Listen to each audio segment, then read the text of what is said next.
निजीकरण के विरोध में बैंक कर्मी सोमवार को हड़ताल पर उतर गए। यूनाइटेड फोरम के बैनर तले हो रही हड़ताल मंगलवार को भी जारी रहेगी।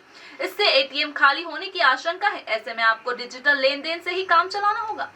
फोरम के बैनर तले बैंक कर्मी टावर चौक पर एकत्र हुए। बैंक कर्मियों का कहना था कि सरकारी बैंक सरकार को जनसेवा के साथ ऑपरेटिंग प्रॉफिट भी दे रही है। बावजूद इसके बैंकों को सरकार निजीकरण की तरफ धकेल रही है। बैंक कर्मी सुनील चक्रवर्ती के अनुसार सरकारी बैंकों को पूंजीपतियों को बेचने का सबसे ज्यादा नुकसान आम आदमी को उठाना पड़ेगा।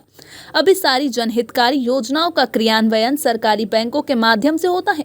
सरकारी बैंक के बगैर किसी भेदभाव के आम आदमी को लोन उपलब्ध कराती है। निजी बैंक ऐसा नहीं करती, वो केवल अपना प्रॉफिट देखती है। इसके चलते वो लोन देने से लेकर सुविधाएं देने तक के लिए भारी फीस कस्टमर से वसूलती है। इसका सबसे ज्यादा नुकसान आम आदमी को उठाना पड़ता है। इसका ही विरोध कर रहे हैं। आम आदमी को भी इसमें शामिल होना चाहिए। इस तरह बैंकिंग सेवा पूरी तरह खत्म हो जाएगी और ये पूंजीपतियों के हवाले हो जाएगी। बैंक कर्मी बड़ी संख्या में टावर चौक पर एकत्र थे। मंगलवार को भी प्रदर्शन करेंगे। सरकार ने इस वर्ष में वित्तीय वर्ष में जो बजट पेश किया था उसमें 2 सरकारी बैंकों के निजीकरण की बात करी थी। तो 2 कौन से बैंक थे ये वित्त मंत्री ने भी घोषणा नहीं करी थी।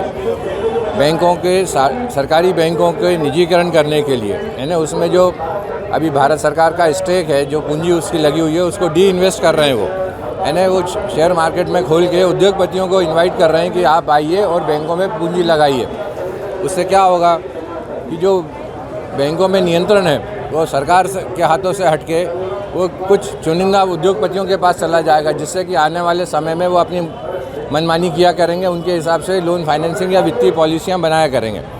तो हम सारे बैंक वाले, सरकारी क्षेत्र के जितने बैंक हैं, उनके अधिकारी कर्मचारी मिलकर भारत सरकार की इस नीति का विरोध करते हैं। जो बजट में उन्होंने घोषणा करी थी 2 बैंकों के निजीकरण करने की, हम उसका विरोध करते हैं और हम सरकार से अपेक्षा करते हैं कि वो अपनी इस घोषणा को वापस लेगी। अन्य क्या किया?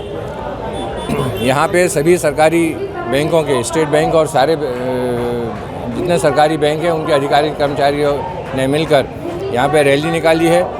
ये एक सभा हुई है जिसमें नेताओं ने बताया है कि इस निजीकरण का धोखा है।